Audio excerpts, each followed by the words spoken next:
Hey YouTube, this is Peter with GeeksTrucking.com. How are y'all doing today? I'm doing good. I'm out here in Indiana now, where the weather is nice and frickin' cold. Yep. So, let me tell you a few things that happened that I find interesting. There was an accident when I was leaving New York, heading back to Rhode Island. A car hit a truck.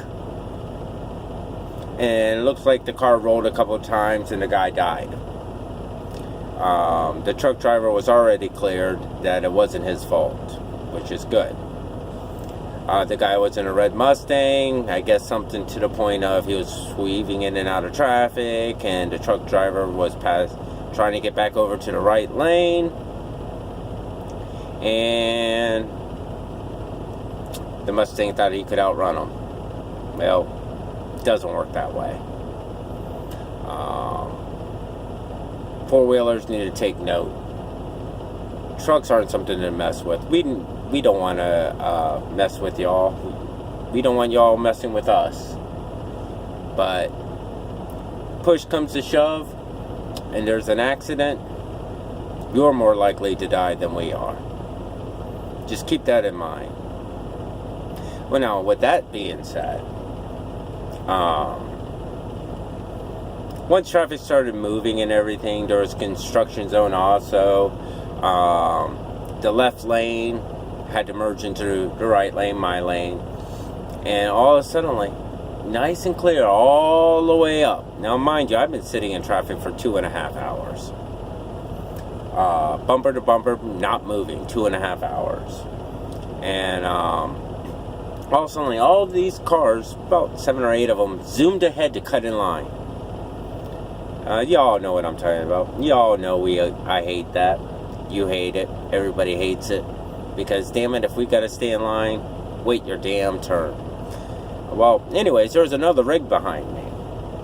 Another 18-wheeler. So I got in the left lane. An inch went just as fast as the right lane.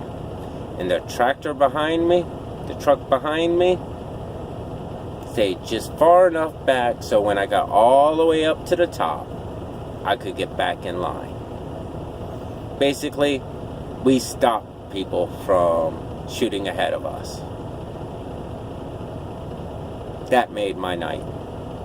Because nothing pisses me off more than people zooming ahead to cut in line and making everybody else frickin' wait even longer. It's not right. Nope, not at all. But that was good. Everybody had to wait. Then the truck let me over and let no one else over.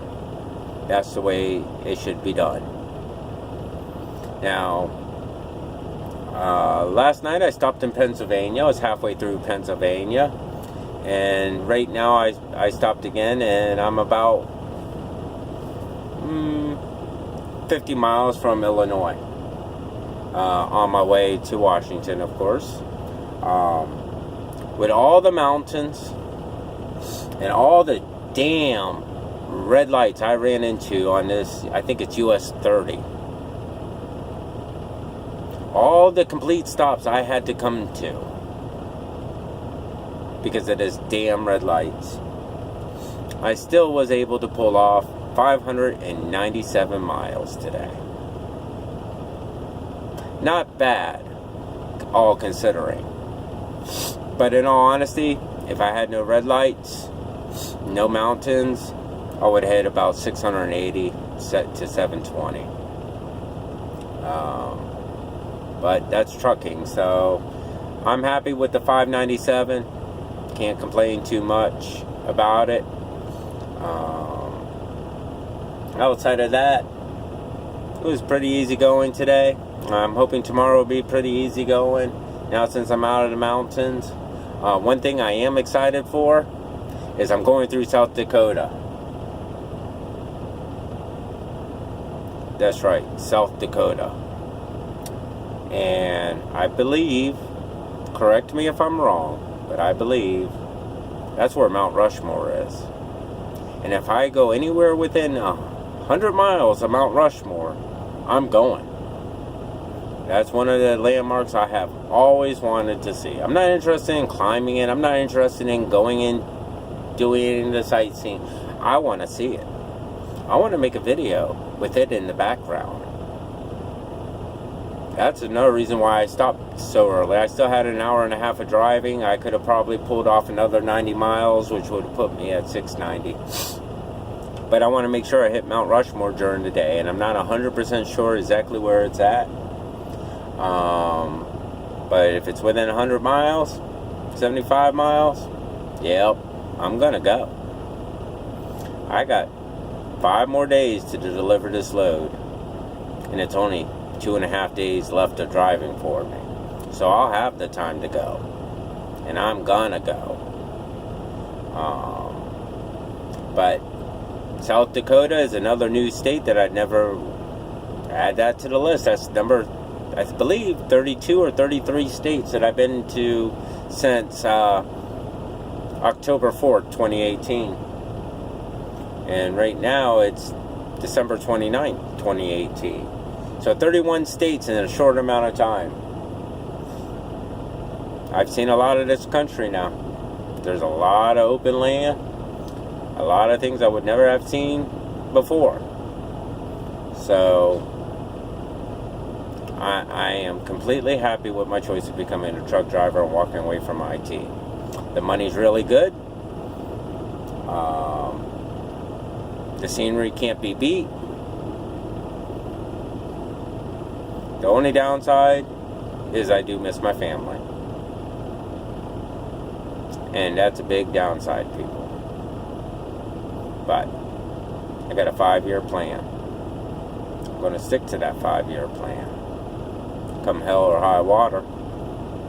But once I'm done, we'll see what happens after that. I have 4 months, and then I get my own truck. I decided on 2. And it all is coming down to price. But the 2 I want is a Mack Anthem or a Volvo Lightweight. But I want both of them to have at least a 500 to a 525 horsepower engine. Because I'm going coast to coast. That's what I like to do. Coast to coast to coast to coast. 1 live load, 1 live unload. Go somewhere else, pick it up, live load, run it all the way back to the East Coast, live unload. Those are the runs I enjoy. Those are the runs I want. But I tell you what I don't like about him is going 20 to 40 miles per hour up the mountain. And with a little bit more horsepower than what I have, because I think this one's a 425, I think I can at least get up there a little bit faster, and it would make me happier. But with a bigger engine comes fuel cost. So at that time, I probably won't run at 70 miles per hour. I'll probably run at between 63 and 65, which is still a decent paycheck.